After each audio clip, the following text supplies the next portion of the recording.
edition of the Wicked Awesome Report. I am your host, Patrick Quayle from Hancock Mortgage, joined by Declan O'Toole from Select Real Estate, our co-host. Good morning, Declan. Morning, Patrick. How are you this morning? Things are well. Things are well.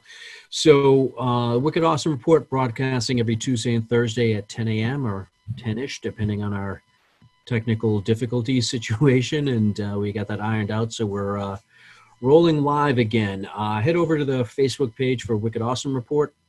Give us a thumbs up, a like, drop a comment, share the video. You'll be notified next time we go live with another show. So today's show is, I think, going to be a quick topic, but an important one.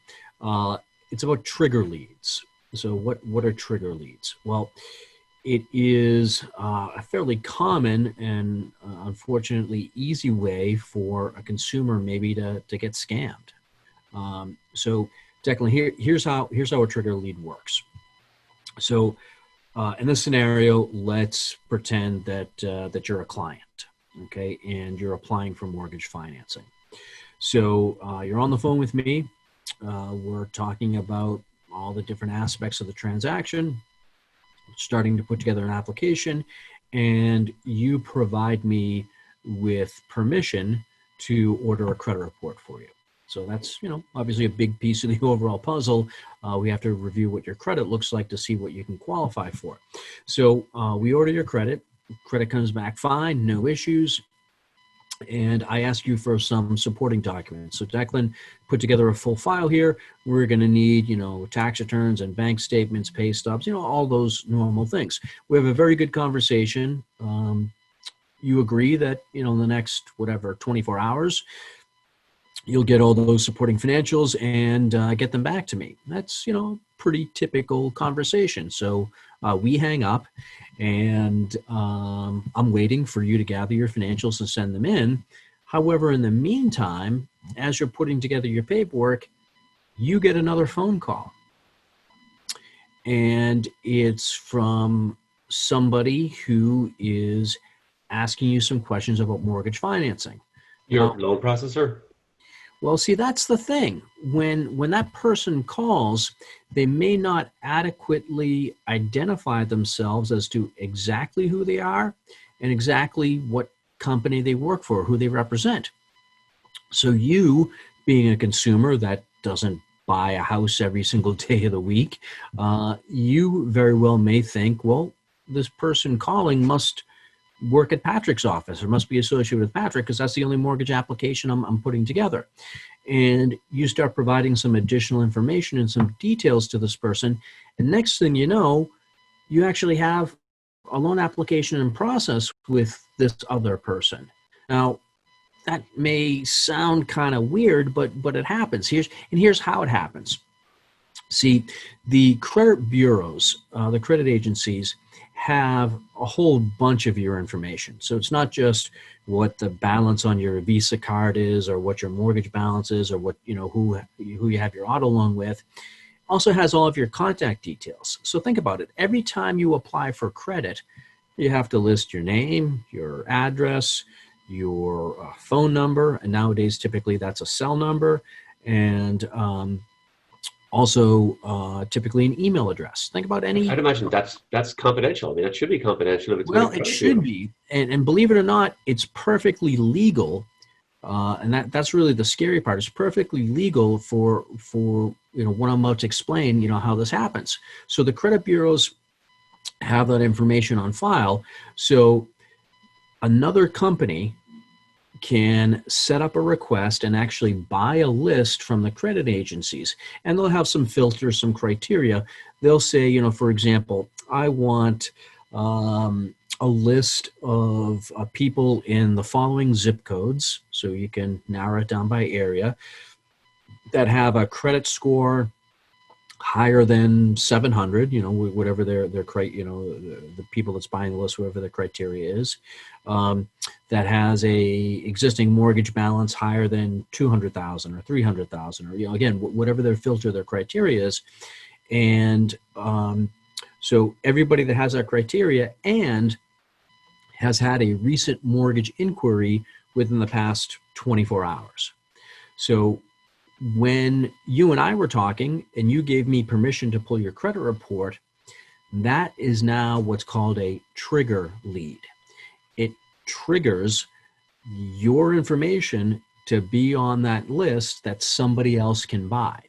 Now, they may not necessarily get your cell number and your email address from that list, but nowadays it's so easy to track down that information and all the public databases out there. So it's not necessarily where here's Declan's phone number and email address and home address, but they do get a list of who has, that credit score requirement, has a mortgage balance of such and such, has had an inquiry on the credit for mortgage services within the past 24 hours. So that company that buys that list now has basically, I guess, I don't know if they call it a cold list or a warm list of people that are seeking mortgage financing. Hot to trot. Well, exactly. So the devious part of it is these companies can act in somewhat of an unscrupulous manner. They'll call all of those people that's on that list that meets that criteria. And I won't say that they're all necessarily misrepresenting, but a lot of times they don't clearly identify themselves as, hey, I'm so-and-so, I work for this company, which would clearly identify them as not being Patrick, not working at Patrick's company, not working with the loan officer you originally started with. And obviously if it's someone who's not, working at the company you're intending to apply with, some red flags would go up and you really wouldn't take the call, wouldn't proceed with information.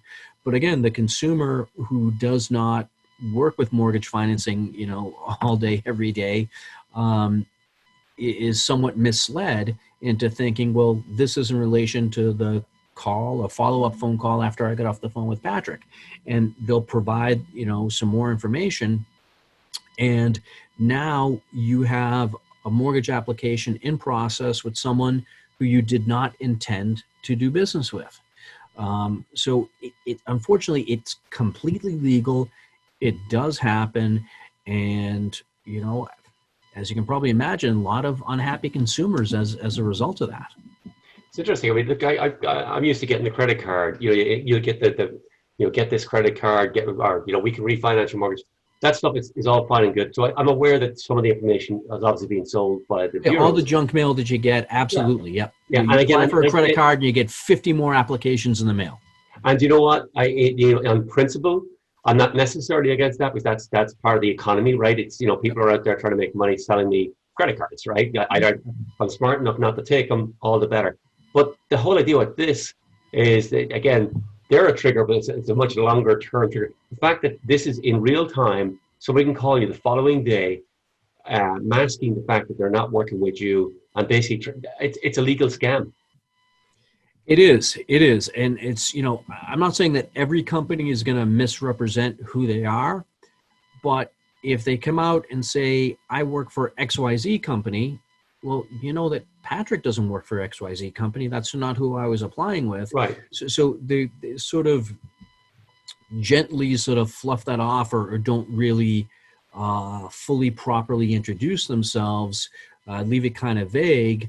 And because you as a consumer, you're applying for mortgage financing with Patrick, you just assume that the two phone calls are related. The call you made to Patrick and then the follow-up phone call that you received. And again, unfortunately, that's just how a lot of consumers get fooled into putting in a mortgage application with a company that they didn't originally intend to. And sometimes it's not just days, but it could be weeks later by the time you figure out, well, that's not Patrick's company. That isn't who I was going to apply with. And you're wondering why Declan didn't send in his tax returns. Well, exactly. So probably not in your case, because I know you're pretty good at communicating. Yeah, but actually, so that's how a lot of times all of this comes to light. So a day or 2 or 3 days go by, and I follow up with you and say, hey, Declan, we talked on Monday. I'm still waiting to get your tax returns in. You say, well, what are you talking about? Joe from your office called and I sent him all that information, Tuesday evening. I'm like, well, wait a minute, there's no Joe at my office. Who did you send your information to? So that's how sort of I don't say the scam, I think it's a scam, but that's how the scam plays out, and a consumer can be misled into working with someone that they didn't originally intend to work with. So I suppose a couple of questions. What is the consumer themselves? So Declan O'Toole, I spoke to you, actually just talked to you about a house that I'm looking at right now, right? So, it is real time. But so let's say you're looking at, tomorrow somebody's phoning up, and let's say I got that trigger. Gave you my credit. We got our credit report run today. Yep. Tomorrow I get that call. As a consumer, how do I protect myself? How do Yeah. I think number one is being aware, which we're doing now. This is a broadcast to that purpose. But Right. Yeah. So the purpose of today's show is just to bring awareness to this topic. So how do you protect yourself? Well, it's sort of what you tell your kids, your small kids, stranger danger.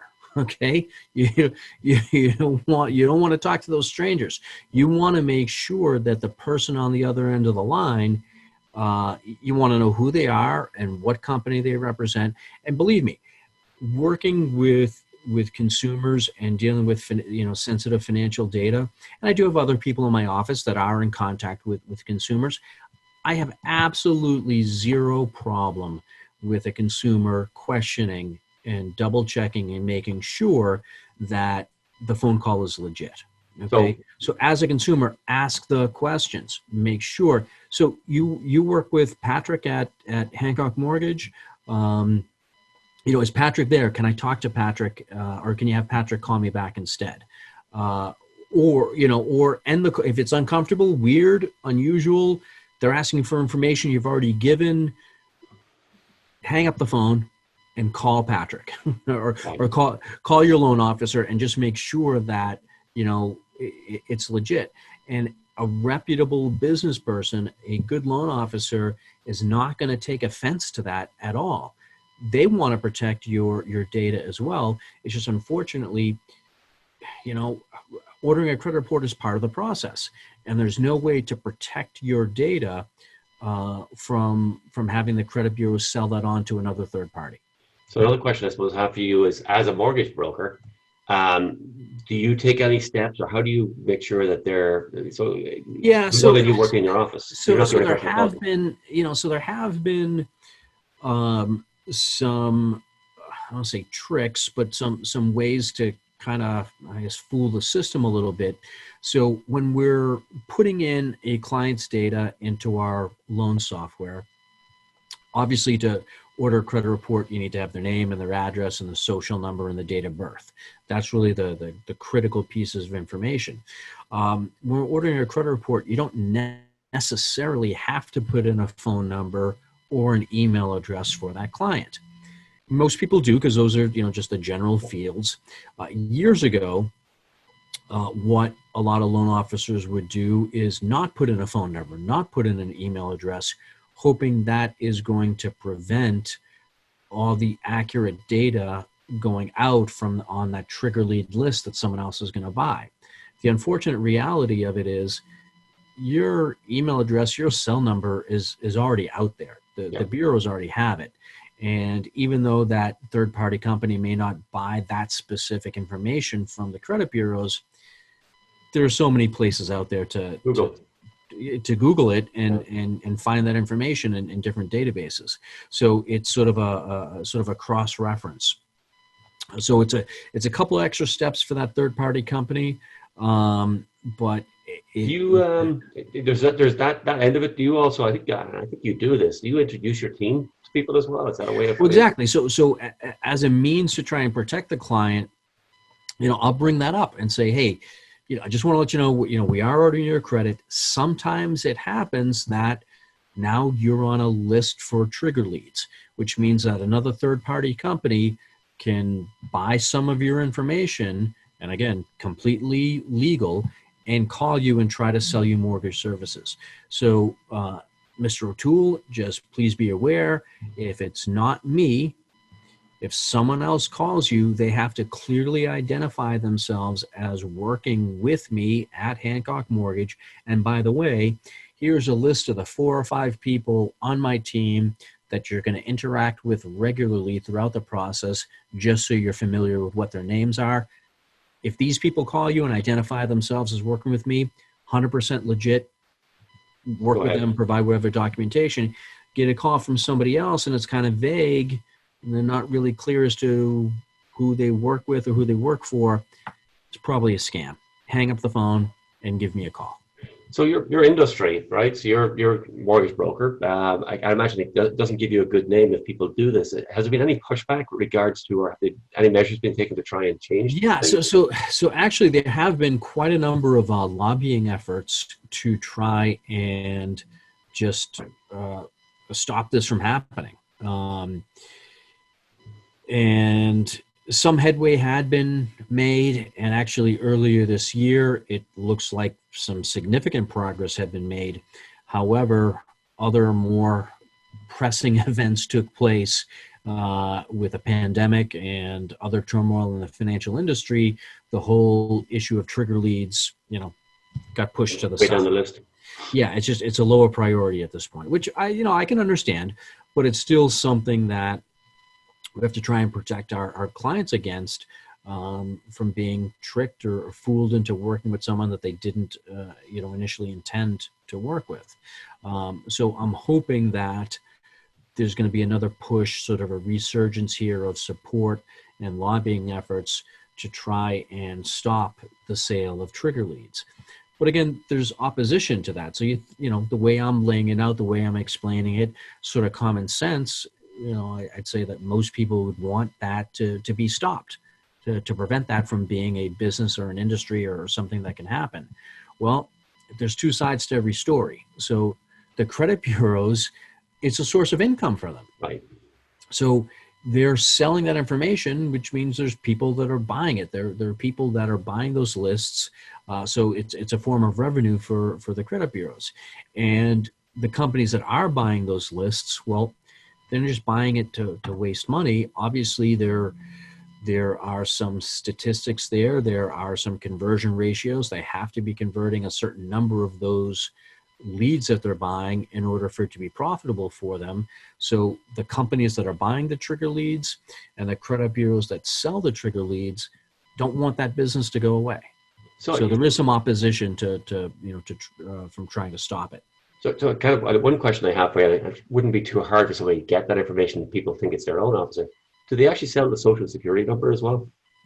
No. So that is private. That is private data. So when that third party company buys that list, it's pretty much just a list of names, really. Yeah. So, and it meets the criteria. So it's a list of names of people that are in a certain zip code that have a credit score higher than 700. X, 700, and have a mortgage balance higher than, whatever dollar amount that, is particular to what they're trying to, what that third party company wants. Okay. Right. So again, as a matter of public record search, yes, you can see that there is a Declan O'Toole that lives in this particular town. Here's his address. And again, another, Google search, database records, easy enough to find that person's phone number, find their email address, and then start reaching out to them. And really, these third-party companies, this is what they do. They have all those databases lined up. They're not just starting from scratch in each one. They've got a cubicle farm where they've got oil room jockeys in there with the headsets just dialing for dollars. And again, I think just trying to fool or trick or dupe a consumer into doing business with them. So it's not a business model that I subscribe to. So thankfully, for as long as I've been in the business, all my businesses come to me by way of referral. So have clients and their introductions and the professionals I work with introducing clients to me. So cold calling stuff, buying lists, it's not my gig at all. Patrick, how many years are you in the business? Oh God, you're gonna your date. You put a date on it now. So I got into the business in 1993. So basically 27 years or thereabouts? Yeah, 27 years and change. Yeah. So it's it's been a wild ride. So, So yeah, I've seen my share of these sort of trigger leads that we're talking about specifically, sort of rise to the surface and fade away, and rise to the surface again. You know, they die out and make a resurgence again. And I think that's basically as there are better data mining and data scraping tools available. It becomes easier to buy a real simple list from the credit bureaus, use all the data mining and data scraping tools to pull in the right address, the right phone number, all the rest of the data, so that you really have a more targeted list that these third-party companies can reach out to. You've got better data, which, I don't know, I guess maybe makes it easier for you to misrepresent who you are. So I suppose the question I have for you is, over those 27 plus years, how often have you found that somebody has, gone with somebody else? I suppose the other question is, Yeah. how often have So you seen them almost go with someone else? yeah. So fortunately, over my years in the business, I don't think I've ever lost a client to a trigger lead. And again, I think part of that is the reason for that is the upfront preparation and the communication. So let the clients know that there is this thing that exists, and you may get a call from somebody else, and sort of warn them about it up front. But I have had some clients through the years reach out to me and say, "Hey, I'm getting bombarded by phone calls and emails. Are you selling my information?" And the hard answer is no, we're not selling information, but the credit bureaus may be. Okay. And I have had clients that have called me and say, "Hey, somebody else just called me about, mortgages, and they were kind of vague as to, who they work with. Does Joe work at your office, or, whatever the name is?" And so I've been able to stop it, sort of nip it in the bud before it gets too far down the road. So really the advice for the consumers is just to be vigilant, just understand that it is perfectly legal for that kind of information to be sold. And when it is sold, somebody other than the loan officer you want to work with, the company you want to work with, somebody else may contact you as a result of you being a trigger lead. So just ask some questions, and if it sounds at all fishy, uncomfortable, like we tell our kids, Declan, stranger danger, just hang up the phone and walk away. And, Right. And then call your loan officer to verify whether it's legit or not. Very good. Very good. So that's the big thing, right? Be aware of it, ask questions, and always feel free to circle back to you if there's a question. Well, exactly. And like I said, earlier, as a professional in the business, more than happy to get those verification phone calls from the consumer. And sometimes it is a case of, yes, well, hey, so-and-so reached out to me. Does that person work at your office? And the answer is yes. That's our loan processor, and she needs X, Y, or Z, or he needs X, Y, and Z. So it's perfectly acceptable, to talk to them. Mm-hmm. And again, sometimes it's not someone from my office, and it is that trigger lead issue. So I'm always happy to get those phone calls and clear the air and reassure my client that everything is okay. Good. So if a consumer's watching this, you do get those unsolicited calls. So again, it's someone who's reaching out to you. Verify who they are. Ask those questions. Make sure you know who they are. Make sure you know that they're working with the firm and the loan officer you're intending to apply with. Don't just blindly give up your information. Good advice. All right, so that is trigger leads, I guess, in a nutshell. So hopefully nobody out there is feeling too triggered by that conversation. Hitting close to 30 minutes now on today's show, so maybe we should wrap it up at this point. I'm Patrick Whaley from Hancock Mortgage, your friend in the mortgage business, joined by Declan O'Toole from Select Real Estate. Here, your host and co-host for the Wicked Awesome Report, broadcasting Tuesdays and Thursdays at 10 a.m. And head over to our Facebook page, give us a like, a thumbs up, a comment over there. You'll be notified next time we go live. I think that's just about a wrap. So Thanks for joining us, Declan. Thanks for having me. Look forward to connecting again on Tuesday. Exactly. So until the next edition of the Wicked Awesome Report, hope everybody out there stays well and stays awesome. Let's wrap up the call and stop the live stream.